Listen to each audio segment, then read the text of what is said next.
এই সময় দোয়া করলে তা কবুল হওয়ার সম্ভাবনা বেশি থাকে। মহান আল্লাহ তাহাজ্জুদ নামাজের গুরুত্ব কোরআনুল কারিমে এভাবে তুলে ধরেছেন।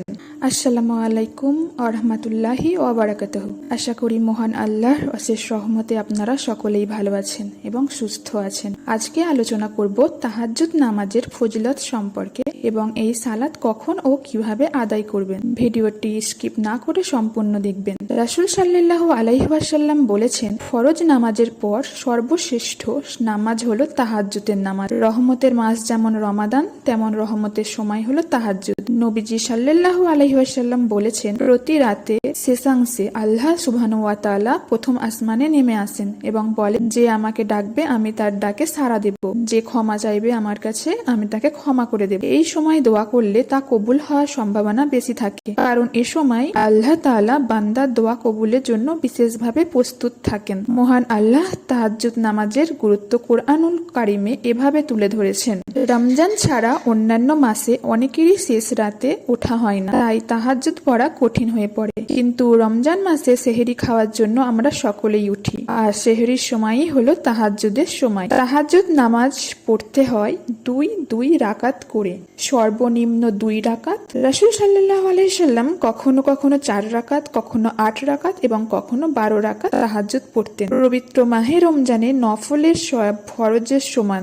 পবিত্র মাহে রমজানে নফলের সওয়াব ফরজের সমান এবং ফরজের সওয়াব 70 গুণ। নবী করিম সাল্লাল্লাহু আলাইহি ওয়াসাল্লাম বলেছেন, যে ব্যক্তি সওয়াবের আশায় মাহে রমজানের রোজা পালন করে তার বিগত জীবনের গুনাহ মাফ করে দেওয়া হয়, এবং যে ব্যক্তি সওয়াবের আশায় কিয়াম করে তার বিগত দিনের গুনাহ মাফ করে দেওয়া হয়। পরিশেষে বলতে চাই, তাহাজ্জুদ শব্দের অর্থ কষ্ট ও পরিশ্রম।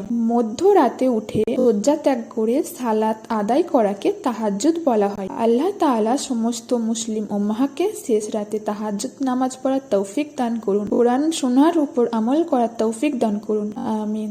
আমার ভিডিওটি ভালো লাগলে একটা লাইক ও কমেন্ট করে জানাবেন, এবং এই রকম ইসলামিক ভিডিও পেতে চ্যানেলটি অবশ্যই সাবস্ক্রাইব করে রাখবেন। তাহাজ্জুদ নামাজের জন্য নির্দিষ্ট কোনো সূরা বা নিয়ম নেই। অন্যান্য ওয়াক্তের নামাজের মতো রাতের নামাজ তাহাজ্জুদ পড়তে হয়।